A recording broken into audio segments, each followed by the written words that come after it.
नमस्कार, मैं हूं रेणु सिंह और आप देख रहे हैं एनबी न्यूज़ भारत। जिस देश, समाज और परिवार में हमने जन्म लिया, उसके प्रति भी हमारे कुछ दायित्व होते हैं। यह विचार हम सभी के मन में आता है, पर इसे अपने निजी जीवन में हर कोई उतार नहीं पाता है।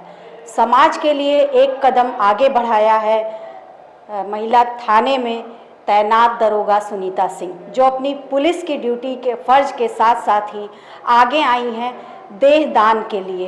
एक ऐसा कर्तव्य उन्होंने निभाया है, समाज के सामने एक आदर्श प्रस्तुत किया है। हमारे साथ हैं दरोगा सुनीता सिंह जी, आइए उनसे बात करते हैं और उनके इस निर्णय के बारे में जानते हैं। बहुत बहुत स्वागत है आपका NB Bharat. Thank you ma'am. आपके मन में ये विचार कहाँ से आया कि देह दान किया जाए? जैसा कि आपने शुरू में ही कहा ना कि जिस देश, जिस समाज में हम जन्म लेते हैं, उसमें भी हमारा कोई दायित्व बनता है।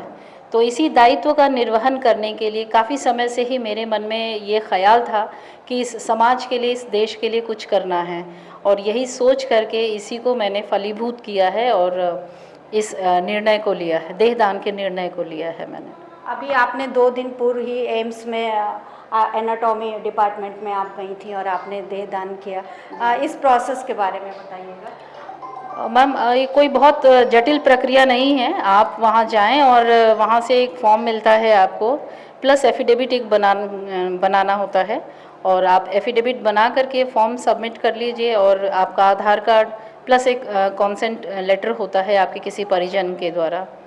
तो ये कॉन्सेंट लेटर और एफिडेविट बना करके आप वहाँ पे फॉर्म सबमिट कर दीजिए, बस काम ख़त्म। सारी प्रक्रिया, बहुत जटिल प्रक्रिया नहीं है इसकी। जैसे ये चीज़ आपने जब ये डिसाइड किया कि ऐसा करना है, तो क्या कोई इसके विरोध में आया आपकी फैमिली में या? कोई नहीं, किसी ने भी इसका विरोध नहीं किया, बल्कि मेरे बच्चे जो हैं बहुत ही सपोर्टिव हैं और उन्होंने सहर्ष कॉन्सेंट भी दे दिया, तो कहीं कोई समस्या नहीं आई।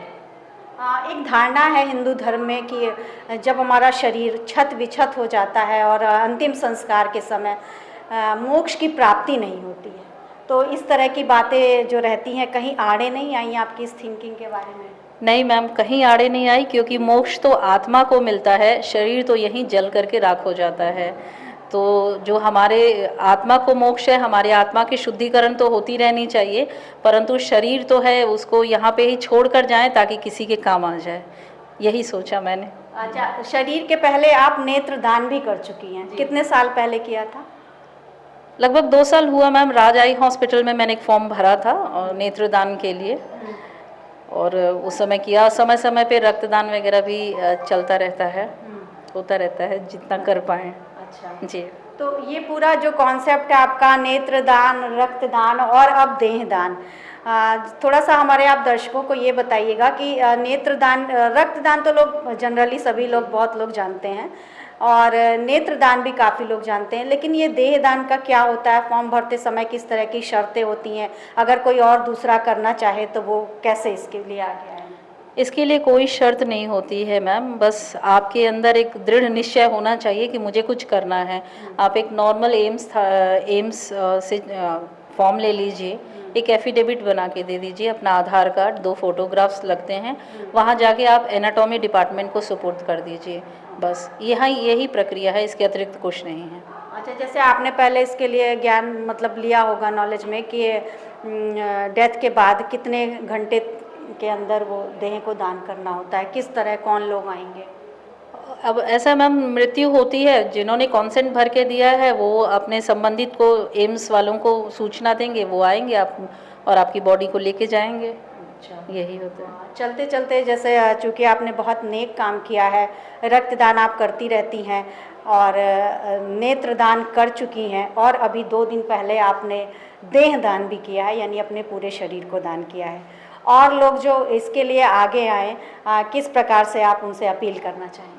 और मैं तो सबसे यही अपील करूंगी कि समाज के लिए, देश के लिए सदैव कुछ ना कुछ, जितना हमारे हाथ में है उतना कुछ ना कुछ करते रहना चाहिए समय समय पे, क्योंकि सब कुछ यहीं पे छोड़ के जाना है।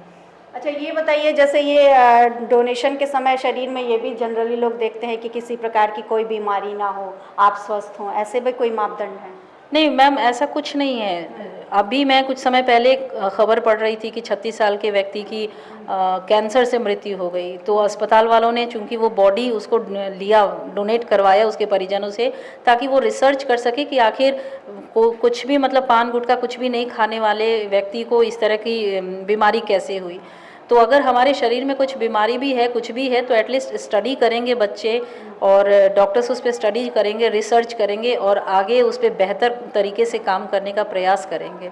तो ऐसा कुछ नहीं है कि अगर आप एकदम स्वस्थ हैं तभी आप शरीर दान कर सकते हैं, अस्वस्थ होने पे नहीं कर सकते हैं, ऐसा कुछ भी नहीं।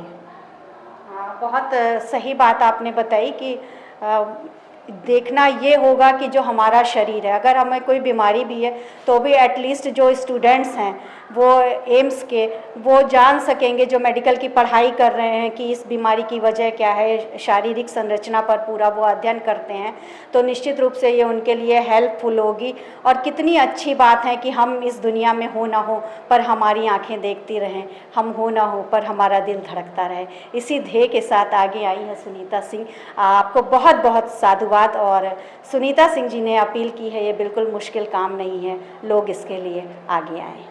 पूर्वांचल का पहला NBA मान्यता प्राप्त संस्थान KIPM GIDA Gorakhpur quality education और बेस्ट प्लेसमेंट के लिए राष्ट्रीय और अंतर्राष्ट्रीय पुरस्कारों से सम्मानित। Admissions open in BTech, MTech, polytechnic, D Pharma, B Pharma, M Pharma, BBA, BCA, MBA और MCA।